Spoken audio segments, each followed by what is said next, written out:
But I agree, with the spirit of the thing, that more power in the hands of the members is a good thing. Which side are you on? Which side are you on? We're going to start off with the voicemails. And just a reminder, if you want to get where these folks got, you can do that at any time at 844-899-TVLR. That is 844-899-8857. Okay, let's listen to this first email from a 617 area code. Hi, my name is Bob DeMatton, and I'm from Branch 34 in Boston, a recent member of the convention for the NALC in Boston. And we have an issue with a COLA, cost of living allowance, that we're looking to push through. It was defeated at the convention, but we'd like to speak about it just to inform your listenership about our needs in Boston, where it's very, very expensive to live, and in the southern portions of the United States, it's very inexpensive, but this COLA would not impact anybody in that area. Everybody would keep their base pay, and ultimately a bump in pay would be given to the more expensive areas to live. Yeah, so there you go. That is a voicemail from a letter carrier about something that they would like to see at a convention in the future. Sounds like a cost of living adjustment for like a regional cost of living adjustment. And he later on he gave me his phone number and said I could give him a call back, and probably not going to do that, but hopefully he hears this, and you're welcome to call in during a live show if you'd like, or leave me a more detailed voicemail if you would like. But I know that typically there is some amount of antagonism in unions towards these geographical cost of living adjustments because, there's a certain amount of like unequalness ostensibly to it. But I think that it makes sense. I think that a regional cost of living adjustment makes sense. Because of the cost of living, I think that you just need to make sure that you do it equitably and, with everybody in mind. But I work for the federal government, and we have, locality adjustments across the federal sector. And I think it makes sense, as long as everybody is getting, something approximating the same level of buying power. I mean, really, that's the important thing, right? Is that you're able to buy enough goods with the money that you get from your job. So I know that there is some amount of antagonism towards that, but I think it's a good idea, and frankly, I'm not sure that I understand why people do seem to be opposed to it in a lot of unions, but that is the case. So, interested in other letter carriers' thoughts. If you have if you're a letter carrier and you're listening to this program, what do you think about a cost of living adjustment, based regionally? Leave us a voicemail, 844-899-TVLR. Here's another voicemail from another letter carrier, this one from a 760 area code. Let's listen to this. Hello, my name is Daniel, San Diego letter carrier. I'm just calling in to discuss the convention. I wasn't able to go this time, but I will be there for the Los Angeles convention coming up in 2026.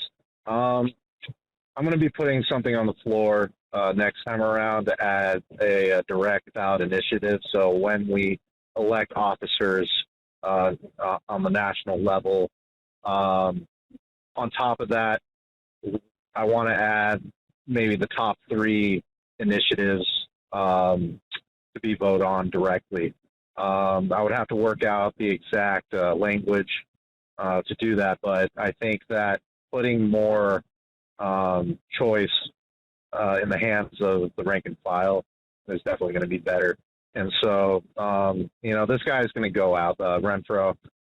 There's no way that he's going to survive another election, in my opinion, just because the fact that on the rank and file letter, he is just that level right there. He is deeply unpopular. he's talking more about, security of, of letter carriers rather than actually trying to improve their lives. If the bare minimum is talking about our safety, first of all, that's management's responsibility. That should not be that's not really negotiable. That's just to be expected. But he's using political capital to push forward for, safer things, which is something that we should never be asking for. We need to be talking about doing stuff to drop the regulation as far as, having our ability to strike, fixing the laws when it comes to that, how to reform, and so on and so forth. But I appreciate your time. Thank you. Hey, 5 seconds. Just wanted to say that this is only possible because of our donors. If you want to see more of this, then consider donating yourself at tvlr.fm/donate. Totally agree. Everybody should have the right to strike. It really does limit unions' ability to negotiate if they don't have that final tool in their toolbox. I think everybody deserves the legal right to strike. I think everybody obviously has a moral right to strike, but I think everybody should have the legal right as well. The thing that the caller opened their message with was about a resolution on to make the top 3 initiatives to be voted on. And now doing a little bit of extrapolation there, I think probably what they're talking about is allowing the top 3 priorities for negotiation, I guess. That's going to be my guess, to be voted on by the membership. I think that's not a bad idea, but actually having a formal vote is probably, more trouble than it's worth, frankly. I think that you can get basically all the way there by having, membership surveys and making the results public and things like this. If you create a formal voting process, I think you create more, it's just more trouble than it's worth, especially if you do like mail-in ballots or you have like a polling day at the local halls. I'm just not so sure that it's worth, that it's worth the trouble. I think that membership surveys can get you a long way. But I agree, with the spirit of the thing that more power in the hands of the members is a good thing. And, look, I mean, if everybody else, if folks want to have, a sort of formal vote, a formalized process of having the members' top priorities in contract negotiations, then that's fine. And maybe I'm wrong. Maybe it's not more trouble than it's worth. Maybe having that formal process will make the leaders take it more seriously. That's possible.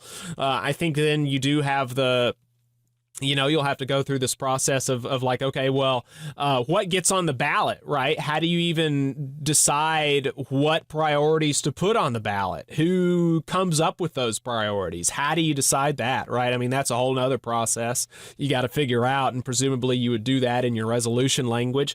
But, for both you and the previous caller who had this idea about a cost of living adjustment, the thing to do between now and 2026, when the next convention is to, you're going to have to you're going to have to organize if you really think that these are important things for the union to do. You're going to have to organize and get get resolutions, in support of these amendments passed in branches and state associations across the country. And you're going to have to, do work to educate the membership nationally about your amendments, because you're not going to, especially something that deviates so far from the norm as those two resolution and amendment ideas, you're not going to be able to just present that at a convention and expect it to pass. It will not pass if you just present it and you don't do any legwork before that. You got to do a lot of education and organizing work between now and 2026 to basically build a base of support for those amendments at the next convention. So best of luck to both of you. If you have any thoughts about, my analysis of it, feel free to let me know. Call in next time we're live, or leave us another voicemail. And again, if there are other letter carriers out there, I would welcome your thoughts. We're going to try to get Tyler Vassar on here in the next few weeks to talk about some of the next steps for his caucus. Yeah, there we go. Appreciate those voicemails. You just saw a clip from the Valley Labor Report. We are live every Saturday morning from 9:30 a.m. till 12:30 p.m. And we pride ourselves on keeping all of our content free to everybody so that we can talk to as many working folks as possible. If you support the work that we're doing, you think that it's important, you think that it's good, then consider making a monthly contribution to the project, and you can do that on our website, tvlr.fm.